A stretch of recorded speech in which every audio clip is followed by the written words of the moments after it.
오두막이 거대한 설탕 더미로 내려앉으며 내뿜는 연기는 달콤하다 못해 태를 찔러대는 악취로 가득했다.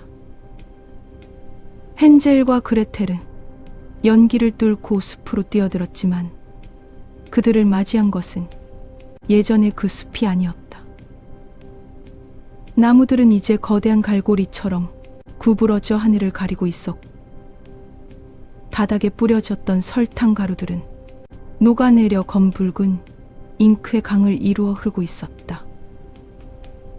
그 강물 속에는 아이들이 잃어버렸던 수만 개의 조각난 기억들이 비명처럼 일렁거렸다. 헨젤의 발이 강물에 닿자 그의 발등을 덮고 있던 유리 껍질이 강물에 반응하며 날카로운 소리를 냈다. 이 강을 건너야 해, 그레텔. 저 강 너머에 진짜 우리 집이 있어. 강물 위로 정체를 알 수 없는 형체들이 떠올랐다. 그것은 마녀의 오두막에서 잊혀 빠져나오지 못한 아이들의 그림자들이었다. 육체를 잃고 설탕 시럽에 녹아버린 영혼들은 산자의 온기를 갈구하며 헨젤과 그레텔의 옷자락을 붙잡았다. 가지 마. 우리랑 같이 여기서 달콤한 꿈을 꾸자.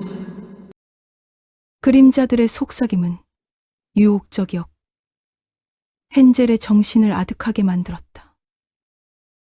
그레텔은 등 뒤에 남은 날카로운 설탕 날개의 흉터를 움켜쥐며 고통으로 정신을 다잡았다. 그녀는 강가에 쓰러진 검게, 타버린 막대사탕 나무를 밀어 강물 위에 띄웠다. 그것은 그들이 건너야 할 유일하고 위태로운 나룻배였다.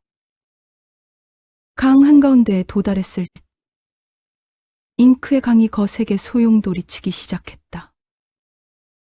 강물 속에서 거대한 눈동자들이 하나둘 뜨이기 시작했다. 그것은 숲 자체가 가진 곤줄임의 현신이었다.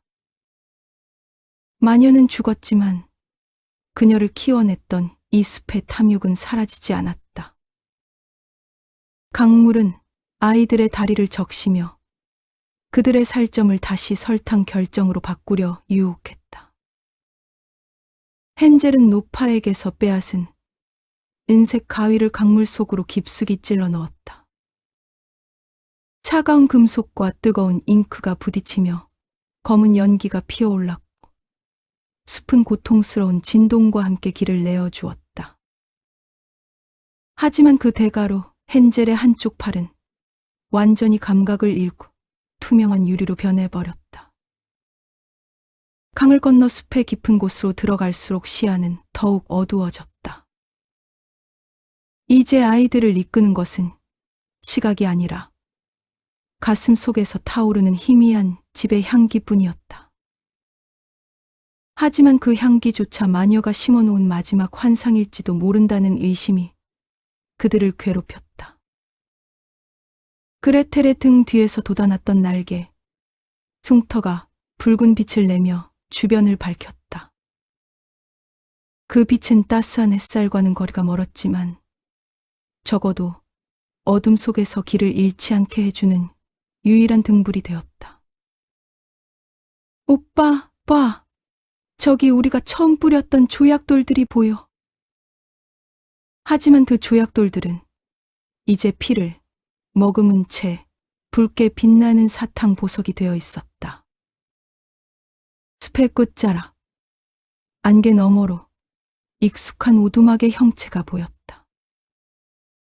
마녀의 집이 아닌 그들이 태어난 진짜 집이었다. 그러나 집 앞 나무 아래에는 누군가가 등을 돌린 채 앉아 있었다. 그들을 버렸던 아버지였다. 그의 손에는 여전히 날카로운 도끼가 들려 있었고 그 도끼날에 서는 검은 시럽이 뚝뚝 떨어지고 있었다. 아버지는 과연 아이들을 기다린 것일까? 아니면 마녀에게 영혼을 팔아 또 다른 사냥꾼이 된 것일까? 헨젤과 그레텔은 멈춰섰다. 진정한 공포는 마녀가 아니라 가장 믿었던 이의 뒷모습이 주는 불길한 위압감에서 시작되었다. 이제 아이들은 인간으로 돌아가기 위한 마지막 관문 앞에 섰다. 아버지가 천천히 고개를 돌렸다. 그의 얼굴은 예전의 자상한 아버지가 아니었다. 눈동자는 이미 반쯤 녹아내린 흑설탕처럼 검고 끈적한 액체로 가득 차 있었고, 입술은 뒤틀린 채 마른 미소를 짓고 있었다. 왔구나. 나의 귀한 설탕들아. 아버지가 도끼를 바닥에 긁으며 다가왔다. 그가 발을 내디딜 때마다 집 앞에 마당이 검은 시럽으로 물들기 시작했다. 계모는 보이지 않았다. 아니, 어쩌면 저 도끼날에 묻은 검은 시럽이 그녀의 마지막이었을지도 모른다.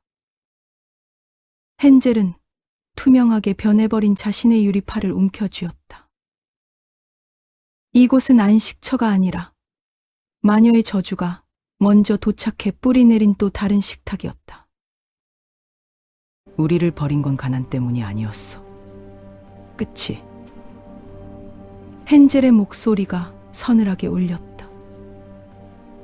아버지는 대답 대신 기괴한 웃음소리를 내뱉었다. 그의 가슴팍이 열리더니 그 안에서 마녀의 오두막에서 보았던 것과 똑같은 심장 사탕이 맥동하고 있었다. 아버지는 이미 숲의 굶주림에 먹혀버린 껍데기에 불과했다. 그레텔은 등 뒤에 날카로운 흉터가 타오르는 것을 느꼈다. 그녀는 이제 두려워하지 않았다. 인간의 마음을 잃어가는 고통보다 괴물이 되어버린 가족을 마주하는 슬픔이 더 날카로웠기 때문이다. 아이들은 각자의 손에 든 은색 가위와 촛대를 고쳐 쥐었다. 전투는 순식간이었다. 아버지가 휘두른 도끼가 공기를 가를 때마다 달콤하고 역겨운 향기가 사방으로 퍼졌다. 헨젤은 유리 팔로 도끼날을 막아섰다. 날카로운 충격에 유리가 깨지는 비명이 들렸지만 헨젤은 고통을 느끼지 못했다. 그 사이 그레텔이 아버지의 가슴 속 핵을 향해 촛대의 불꽃을 내던졌다. 타버려, 이 지독한 설탕의 악몽아.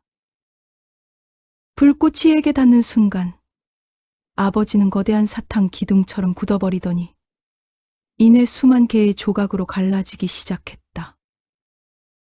그것은 죽음이라기보다는 거대한 과자가 부서지는 소리에 가까웠다.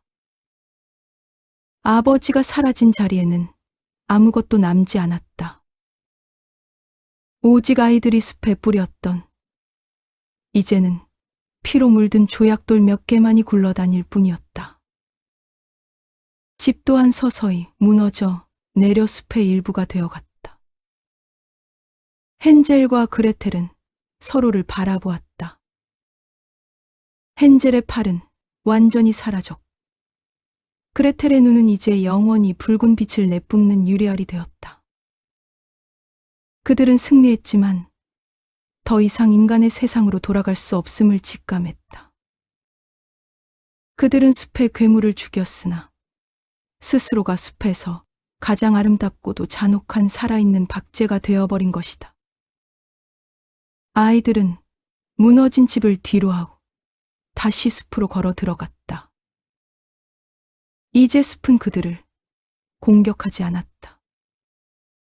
나무들은 경의를 표하듯 가지를 숙였고 잉크의 강은 그들의 발밑에서 잔잔하게 물결쳤다. 헨젤과 그레텔은 새로운 숲의 주인이 되었다. 그들은 이곳에 찾아오는 또 다른 길 잃은 아이들을 위해 가장 달콤한 사탕길을 닦아 놓을 것이다. 그리고 그 아이들이 완전히 결정화되어 자신들의 정원이 될 때까지 영원히 끝나지 않는 잔혹한 다과회를 열 것이다. 숲속에서 아이들의 서늘한 웃음소리가 메아리치며 이야기는 막을 내린다.